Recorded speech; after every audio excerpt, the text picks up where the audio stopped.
Hi, Camel. Well, I won't get to be there for Christmas. So, I'm going to read 'Twas the Night Before Christmas just for you. And you have this copy. You can follow along.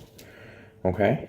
And I'll read it to you, and you can watch this video as often as you want to when you miss me. And I love you. Here we go. 'Twas the night before Christmas, when all through the house not a creature was stirring, not even a mouse. The stockings were hung by the chimney with care, in hopes that St. Nicholas would soon be there. The children were nestled all snug in their beds, while visions of sugar plums danced in their heads. And Mamma in her kerchief and I in my cap had just settled down for a long winter's nap. When out on the lawn there arose such a clatter, I sprang from my bed to see what was the matter. Away to the window I flew like a flash, tore open the shutters and threw up the sash. The moon on the breast of the new-fallen snow gave luster of midday to the objects below.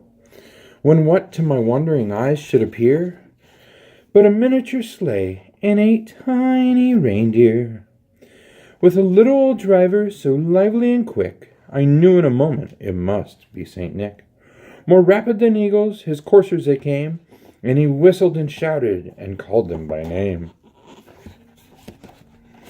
Now Dasher, now Dancer, now Prancer and Vixen, on Comet, on Cupid, on Donder and Blitzen. To the top of the porch, to the top of the wall, now dash away, dash away, dash away all. As dry leaves before the wild hurricane fly, when they meet with an obstacle, mount to the sky.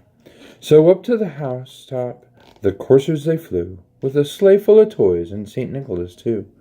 And then in a twinkling I heard on the roof the prancing and pawing of each little hoof. As I drew in my head and was turning around, down the chimney St. Nicholas came with a bound.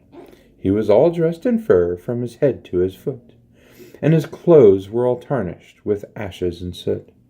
A bundle of toys he had flung on his back, and he looked like a peddler just opening his pack. His eyes, how they twinkled, his dimples, how merry. His cheeks were like roses, his nose like a cherry. His droll little mouth was drawn up like a bow, and the beard on his chin was white as snow. The stump of a pipe he held tight in his teeth, and the smoke had encircled his head like a wreath. He had a broad face and a little round belly that shook when he laughed like a bowl full of jelly.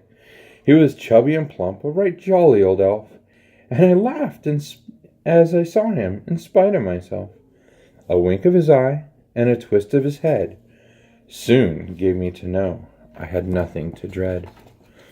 He spoke not a word, but went straight to his work, and filled all the stockings, and turned with a jerk, and laying his finger aside his nose, gave a nod, and up the chimney he rose.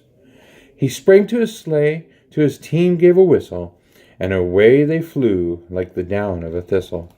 But I heard him explain, ere he drove out of sight, Happy Christmas to all, and to all a good night. I love you, Camel.